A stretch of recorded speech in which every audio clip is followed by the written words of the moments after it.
अस्सलाम वालेकुम फ्रेंड्स, मैं आपकी दोस्त साइमा शेख हमारे यूट्यूब चैनल द मास्टर में आपका इस्तकबाल करती हूँ। उम्मीद है आप खैरियत से होंगे। आज हम पेपर का 21 दिसंबर के पेपर का एनालिसिस देखने वाले हैं। अगर आपने हमारे 16 दिसंबर और 20 दिसंबर के पेपर का एनालिसिस की वीडियो नहीं देखी होंगी तो डिस्क्रिप्शन में उसकी लिंक दी हुई है, आप उसे ज़रूर देखिए। पेपर से जाने से पहले अगर आप उसे देखेंगे तो आपको बहुत मदद मिलेगी। तो आइए आगे बढ़ते हैं, हम अपने 21 दिसंबर यानी आज के पेपर का एनालिसिस स्टार्ट करते हैं। तो आइए देखते हैं। सीडीपी जो बताया जा रहा है वो मॉडरेट टू डिफ़िकल्ट था। उसके बाद जो हिंदी था वो इजी बताया गया है। इंग्लिश को भी इजी बताया गया है। संस्कृत का लेवल थोड़ा मॉडरेट बताया गया है। मैथ्स को भी इजी बताया गया है। ईवीएस को मॉडरेट बताया गया है। अगर ओवरऑल पेपर की बात करें तो पेपर इजी टू मॉडरेट था। चलिए आगे बढ़ते हैं। आज का एनालिसिस के क्वेश्चन कुछ इस तरह है कि जो पहला क्वेश्चन बेस्ड था वो जेंडर पर था, जिसमें जेंडर स्टेरियोटाइप पर क्वेश्चन पूछा गया था। उसके बाद जो क्वेश्चन पूछा गया था वो इंक्लूसिव एजुकेशन पर था। इंक्लूसिव एजुकेशन ये बताता है कि एजुकेशन फॉर ऑल, ये सभी लेवल के बच्चों के लिए एजुकेशन के बारे में बताता है। उसके बाद वाइगॉट्स्की का जो क्वेश्चन था वो स्कैफ फोल्डिंग पर था। अक्सर इस पर स्कैफ फोल्डिंग और वाइगॉट्स्की एक क्वेश्चन ज़्यादा रिपीट हो रहे हैं, आप इसे ज़रूर देख कर जाइएगा। उसके बाद है पियाजे डेवलपमेंटल स्टेज, इससे रिलेटेड क्वेश्चन था। उसके बाद प्रिंसिपल ऑफ इंटेलिजेंस से क्वेश्चन आया था। आगे बढ़ते हैं। कोहलरबर्ग थ्योरी, इससे रिलेटेड क्वेश्चन आया हुआ था पेपर में। जैसा कि हमने आपको पहले भी बताया है कि पियाजे, कोहलरबर्ग, वाइगॉट्स्की की थ्योरी ये बहुत इंपॉर्टेंट है, जो कि हर एग्ज़ाम में रिपीट हो रहा है। उसके बाद लर्निंग डिसेबिलिटी, जो इससे रिलेटेड क्वेश्चन था वो डिसलेक्सिया पर किया गया था। डिसलेक्सिया ये रीडिंग डिसेबिलिटी होती है जिससे बच्चों में पढ़ने में दिक्कत आती है। उसके बाद मल्टीकल्चरल एजुकेशन पर क्वेश्चन पूछा गया था। उसके बाद क्रिएटिव थिंकिंग पर एक क्वेश्चन आया था। उसके बाद जो हमारा अगला क्वेश्चन आया था वो रिजर्वेशन पार्लियामेंट पर पूछा गया था, इसे आप ज़रूर देख कर जाइए। उसके बाद 3 से 4 क्वेश्चन ये प्रेम्बल ऑफ कॉन्स्टिट्यूशन पर पूछा गया था। जो हमारे कॉन्स्टिट्यूशन है उसको आप, जो प्रेम्बल है कॉन्स्टिट्यूशन की स्टार्टिंग, इसे तमहीद कहा जाता है, उसे आप ज़रूर देख कर जाइए। फिर उसके बाद जो क्वेश्चन पूछा गया था वो मेडिटेरियन फ्लोरा पर पूछा गया था। उसके बाद ओजोन लेयर पर क्वेश्चन किया गया। उसके बाद सवाल पूछा गया था कि इन अ कॉन्स्ट्रक्टिविस्ट क्लासरूम, यानी ये जो कॉन्स्ट्रक्टिविस्ट क्लासरूम ये कैसी होती है, तो ये स्टूडेंट और जो टीचर होते हैं वो दोनों भी इस क्लासरूम में एक्टिव होते हैं। चलिए आगे बढ़ते हैं। Which bird have eyes like human, किस जो बर्ड है, परिंदा है, उसकी आंखें ह्यूमन की तरह दिखाई देती है, तो ये ओल है यानी उल्लू।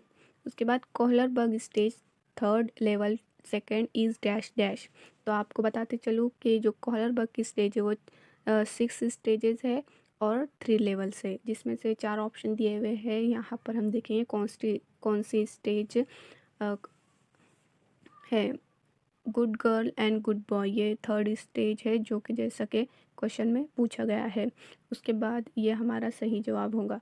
उसके बाद लॉ एंड ऑर्डर ये कॉलरबर्ग की चौथी स्टेज है। ओबीडियंस एंड पनिशमेंट ये कॉलरबर्ग की ये फर्स्ट स्टेज है। उसके बाद म्यूचुअल एक्सचेंज ये सेकेंड स्टेज है। और जो उसकी फिफ्थ स्टेज है वो सोशल कॉन्ट्रैक्ट है। इस तरह से जो हमारा जवाब है वो ये है good girl and good boy, इस तरह से इसका जवाब है। उसके बाद आगे बढ़ते हैं। अगला सवाल जो पूछा गया था वो डेवलपमेंट पर था कि डेवलपमेंट इज़ डैश डैश। यहाँ पर 4 ऑप्शन दिए हुए थे, जो कि सही ऑप्शन था मॉडिफिएबल। यहाँ पर आप लैंग्वेज के हिसाब से वर्डिंग चेंज हो सकती है, लैंग्वेज चेंज हो सकती है, तो जो आपको ऑप्शन दिए जाएगा उसके हिसाब से यहाँ पर आपको आंसर चूज़ करना है। चलिए आगे बढ़ते हैं। हमारा जो अगला क्वेश्चन था वो CALP and BICS term introduce by, ये किसने इंट्रोड्यूस किया था, तो ये जो इंट्रोड्यूस करने वाले थे वो क्यूमिंग्स थे।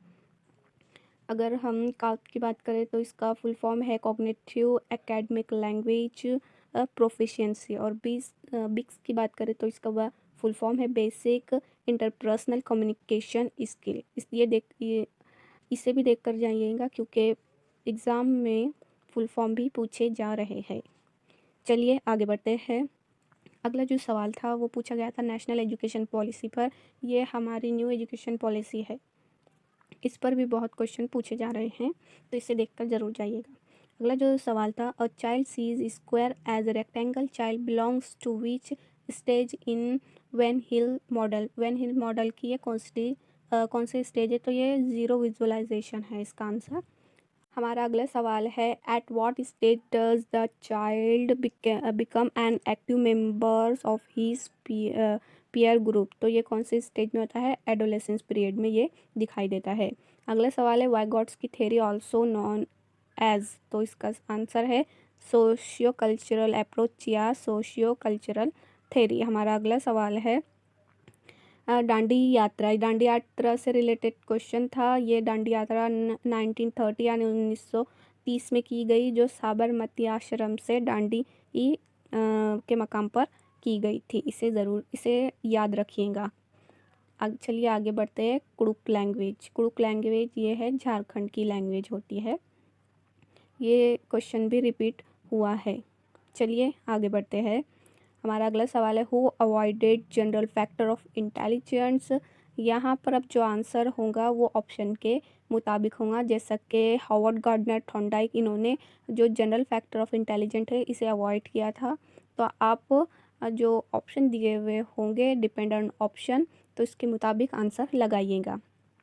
अगला जो क्वेश्चन पूछा गया था वो था पिक्चर प्लांट, जिसे नेफेंथिस कहते हैं, जो कि मेघालय में पाया जाता है।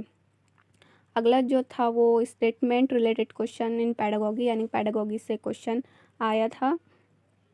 उसके बाद एरिया ऑफ रोम्बस, ये मतलब हम ये मैथ्स की बात कर रहे हैं, जो स्टेटमेंट दिया हुआ था मैथ्स में, और ये पैडागॉजी का क्वेश्चन था। यहाँ पे एरिया ऑफ रोम्बस पूछा गया था। उसके बाद 2 से 3 क्वेश्चन जो थे वो पॉलीगोनल पर पूछे गए थे। उसके बाद बेंच शेक पर क्वेश्चन था, और उसके बाद कुछ अलजेब्रा के सवालात पूछे गए थे।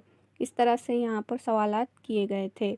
अगर आपने हमारे चैनल को सब्सक्राइब नहीं किया है तो इसे सब्सक्राइब कीजिए, लाइक कीजिए और कमेंट्स कीजिए, और ज़्यादा से ज़्यादा शेयर कीजिए, ताकि जिनका एग्ज़ाम अभी बाकी है उनके लिए ये हेल्पफुल साबित हो सके। अगर आप हमारी वीडियो का PDF हासिल करना चाहते हैं तो डिस्क्रिप्शन में आपको हमारे टेलीग्राम चैनल की लिंक दी हुई है, आप वहाँ से हमारे इस वीडियो के PDF को डाउनलोड कर सकते हैं। चलिए मिलते हैं इंशाल्लाह अगली वीडियो में। अल्लाह हाफिज़। Thank you.